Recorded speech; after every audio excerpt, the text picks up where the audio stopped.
dimension atau dimensional analysis ni dia ada banyak kegunaan dia. One of it is to check whether an equation is correct or not. Second use of dimensional analysis is you can also use it to find the units.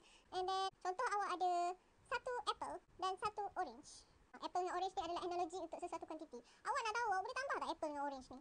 Syarat untuk menambah atau menolak sesuatu kuantiti adalah kuantiti itu mesti mempunyai dimension yang sama. Contoh, kita ada equation V equal to U plus 80. Kalau awak buat dimensional analysis on each variable ni, dan awak akan dapati yang ni awak akan dapat LT minus 1, ni pun awak akan dapat LT minus 1, yang ni pun awak akan dapat eventually LT minus 1. So, diorang punya dimension semua sama kan. Just ingat dimension itself tak boleh ditambah. So, awak tulis macam ni and then nanti awak tiba-tiba buat kat sini, oh dapat 2 LT minus 1. So, suka hati kau je pergi tambahkan 2 ni. Awak tak boleh tambahkan dia. Kuantiti yang mempunyai dimension yang sama boleh ditambah. Iaitu maksudnya U boleh tambah dengan 80.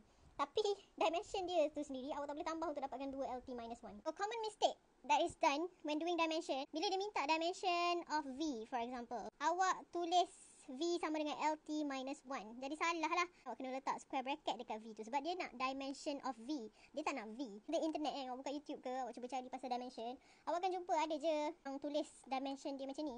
So dimension of V is equal to square bracket LT minus 1. So yang ni kalau syllabus luar, tak adalah saya nak kata salah. Cuma kalau kat metrik kita tak buat macam ni lah. Kalau kat metrik penulisan dia mesti macam ni. Dimension of V is equal to LT minus 1. So bila awak dah keluarkan dalam bentuk simbol ni, tak payah letak square bracket dah. Contoh simple, awak diminta cari dimension untuk velocity. So step pertama yang awak kena buat adalah awak kena keluarkan dulu formula of velocity. So velocity is displacement over time ataupun change in displacement over time interval. So kalau ini awak just letak je square bracket dekat setiap kuantiti ni. S is displacement, which is also the same as length. So awak akan dapat L besar.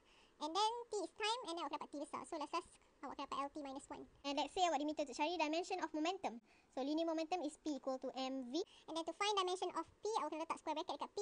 And then dekat M dan V. And then keluarkan. Dimension for mass is M, capital M.